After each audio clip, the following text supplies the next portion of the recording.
تو ان کا یہ کہنا ہے کہ شاید وہ پرانی ہی وزارتیں ان کو دی جائیں گی. تاہم امجد زیدی صاحب جنہوں نے ایک بڑا سپورٹ کیا ہے, کلیدی کردار ادا کیا ہے وزیر اعلیٰ کے اس عمل کے اندر یا اس انتخاب میں, انہوں نے کمپین میں بھرپور حصہ لیا ہے, تو ان کی پچھلی حکومت میں جب وہ اسپیکر ان کے خلاف عدم اعتماد آیا تھا تو انہوں نے یہی ڈیمانڈ رکھی تھی پچھلی حکومت یا پچھلے وزیر اعلیٰ کے سامنے کہ مجھے تعمیرات کی وزارت دی جائے, تو میرے خیال سے ان کو اکوموڈیٹ کیا جائے گا.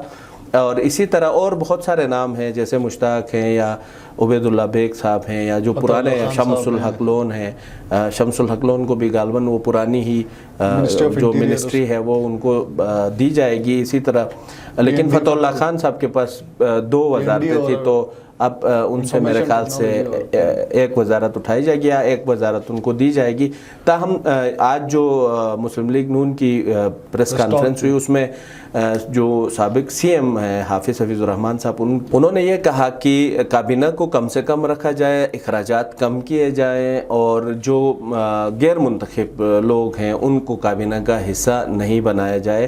تو انہوں نے ایک واضح پیغام دیا آج جو نو منتخب وزیر اعلیٰ ہیں ان کو, اور بہت ساری اور باتیں انہوں نے کی ہے. یقیناً یہاں میں یہ ضرور کہنا چاہوں گا کہ اب اگر کولیشن کی گورنمنٹ ہے تو جو تجربہ ان 2 پارٹیز کے پاس بھی ہے, تو جو نئے جو وزیر اعلیٰ بنے ہیں ان کو چاہیے کہ ان کی مشاورت اپنے ساتھ رکھیں تاکہ ان کو کامیابی حاصل ہو. کمبائن ایک گیدرنگ ہونی چاہیے, کوئی 100 ڈیٹ ایجنڈا سیٹ ہونا چاہیے, اس کے بعد وزارتیں دینی چاہیے. ایک بڑی اچھی بات کی کہ آئے دن ہر جمعرات کو ہر مہینے جو ہے سیکٹریز کے تبادلے ہوتے ہیں, اس کے اوپر بھی اس نے بات کی کہ بالکل یہ بالکل حفیظ صاحب کی اس بات کو میں انڈورس کرتا ہوں. میں بھی یہ بڑا اچھا سمجھ رہا ہوں کہ کوئی ایجنڈا بنائے, ایک منسٹر اور سیکٹری کو ٹائم فریم دے کہ آپ نے 3 مہینے میں 6 مہینے میں یہ ڈیلیور کرنا ہے. بالکل اس کو ٹائم دے, اگر وہ ڈیلیور نہ کر سکے پھر آپ ان کو جو ان کے ساتھ شاید پسند ناپسند کی بنیاد پر یا آپ اپنے مرضی کے ٹینڈرز میں حصہ لینے کے لیے سیکرٹریز نہ رکھیں, خدا کے لیے یہ نہ کریں. یہ نئے جو نو منتخب وزیر اعلیٰ ان سے ہماری ریکویسٹ ہے کہ ایسے سیکرٹریز کے جو تبادلے ہوتے ہیں نا, ان میں یقیناً کوئی نہ کوئی پیچھے مقاصد ہوتے ہیں کہ بھئی فلاں آپ نے 3 مہینے کے لیے اس ڈپارٹمنٹ میں جانا ہے اور اس کے بعد آپ نے چلے آنا ہے. سیکرٹریز کو ایک عرصے تک اس ادارے کو بنانے میں کردار ادا کرنے کی ضرورت ہے, اور پھر یہ بھی آپ دیکھیں نا شاید کہ کچھ عرصہ وہ سیکرٹری ایک محکمے کو سمجھنے میں گزارتا ہے, اور جیسے ہی وہ کام ڈیلیور کرنے لگتا ہے تو اس کو چینج کیا جاتا ہے, پھر دوسرا سیکرٹری آتا ہے. تو یہ والا سلسلہ بند ہونا چاہیے. اور دوسرا جو آپ نے پہلے کہا کہ وزارتوں کی بات ہم کر رہے تھے, تو جو تجربہ کار لوگوں کی بات ہوتی ہے کہ کون لوگ تجربہ کار ہیں جو کہ کابینہ کو چلا سکتے ہیں, تو سابقہ حکومتوں کے کئی لوگ اس وقت بھی گلگت بلتستان اسمبلی میں ہیں. جیسا کہ آپ دیکھیں کہ سعدیہ دانش صاحبہ سابق وزیر اطلاعات رہی ہیں, وزیر سیاحت رہی ہیں, تو یقیناً یہ بھی دیکھا جائے گا کہ پرانی ان کی سی وی کیا تھی, انہوں نے کام کیا ہے اور کیسا کام کیا ہے. تو اس طرح بہت سارے اور لوگ ہیں جن کا ماضی میں تجربہ رہا ہے, تو ان تجربات کی روشنی میں کوئی کابینہ بنے گی. سر ایک لاسٹ کوشچن جو ایک میں سمجھتا ہوں کہ آج کل گلگت بلتستان کی یوتھ یا جتنے بھی لوگ ہیں یہ اس چیز کے اوپر بات نہیں کر رہے یا ہم لوگ سمجھ نہیں پا رہے. جو آج کل گلگت بلتستان میں لوگوں کو سب سے جو برننگ ایشو ہے وہ مینٹل ہیلتھ کے اوپر ہے.